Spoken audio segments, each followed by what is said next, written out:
क्या परमेश्वर केवल कलीसिया में ही मिलते हैं? यदि मैं घर पर ही प्रार्थना कर लूं, तो क्या वह मुझे सुनेंगे? क्या रविवार को चर्च जाना जरूरी है या दिल से प्रार्थना करना ही पर्याप्त है? आज बहुत से लोग यही सोचते हैं, परमेश्वर हर जगह है, फिर चर्च क्यों जाना? लेकिन कुछ लोग यह भी कहते हैं, कलीसिया के बिना विश्वास अधूरा है। तो आज हम मनुष्यों की राय नहीं प्रियो, बल्कि बाइबल के अनुसार सत्य को जानेंगे। रविवार को घर पर प्रार्थना करना अधिक शक्तिशाली है या कलीसिया जाना? इस संदेश को अंत तक जरूर सुनिए, क्योंकि हो सकता है आज परमेश्वर आपसे कुछ कहना चाहते हो। सबसे पहले एक बात समझ लीजिए, परमेश्वर भवनों में सीमित नहीं होते।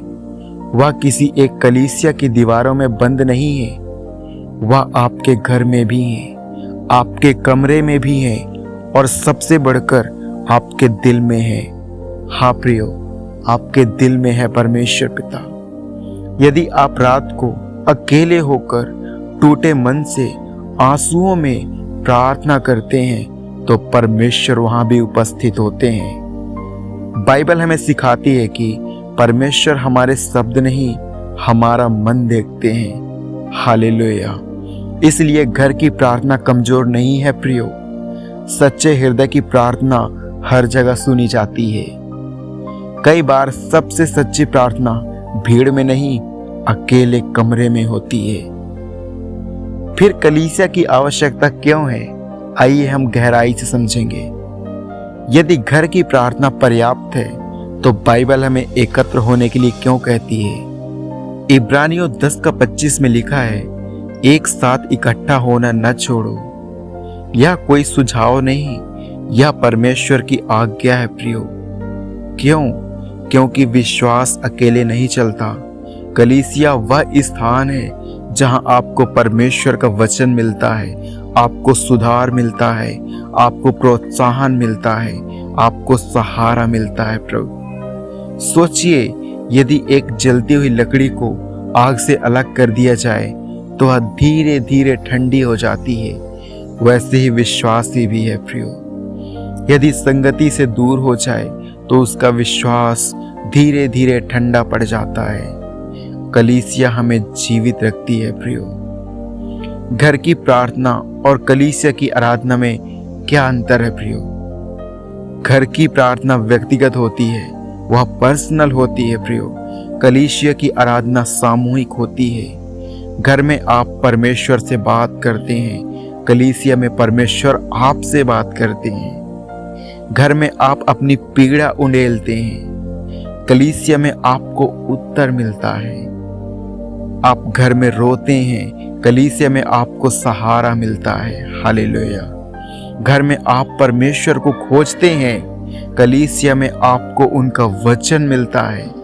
इसलिए दोनों विरोधी नहीं प्रियो, दोनों एक दूसरे को पूरा करते हैं। सबसे बड़ी गलती जो लोग करते हैं, आइए हम जानेंगे। कुछ लोग कहते हैं, मैं घर पर ही प्रार्थना कर लेता हूँ, मुझे कलीसिया की क्या जरूरत है?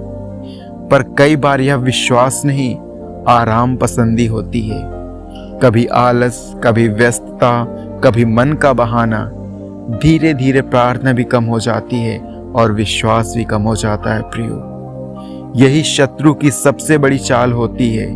पहले संगति से दूर करो, फिर प्रार्थना से दूर करो, फिर परमेश्वर से दूर करो। परमेश्वर को क्या प्रिय है प्रियो?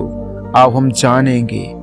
परमेश्वर को भवन प्रिय नहीं, परमेश्वर को आपका हृदय प्रिय है, आपका दिल प्रिय है। यदि कोई कलीसिया जाता है पर उसका मन दूर है, तो उसकी आराधना खोखली है। हाँ प्रियो, उसकी आराधना खोखली है। और यदि कोई घर में सच्चे मन से प्रार्थना करता है, तो परमेश्वर उसकी सुनते हैं। बाइबल कहती है, परमेश्वर टूटे हुए मन को तुच्छ नहीं जानते। इसलिए शक्ति स्थान में नहीं, शक्ति सच्चाई में है। हालेलुया। सच्चाई यह है प्रियो, घर की प्रार्थना आपको परमेश्वर के निकट लाती है, कलीसिया आपको विश्वास में स्थिर रखती है। घर में आप परमेश्वर से मिलते तो हैं, कलीसिया में आप परमेश्वर के लोगों से मिलते हैं। घर में आत्मा मजबूत होती है, कलीसिया में विश्वास स्थिर होता है, और दोनों बहुत जरूरी है प्रियो, और बहुत आवश्यक है। तो आज का उत्तर सरल है, घर की प्रार्थना भी शक्तिशाली है, कलीसिया जाना भी आवश्यक है, पर सबसे महत्वपूर्ण बात क्या है प्रियो? आपका हृदय, आपका दिल, आपका सच्चा मन। यदि आपका हृदय परमेश्वर के साथ है तो वह घर में भी मिलते हैं और कलीसिया में भी जरूर। यदि आपका हृदय दूर है तो कहीं भी शांति नहीं मिलेगी प्रियो। यदि आज का संदेश आपके मन को छू गया हो तो कमेंट में आमीन जरूर लिखिए।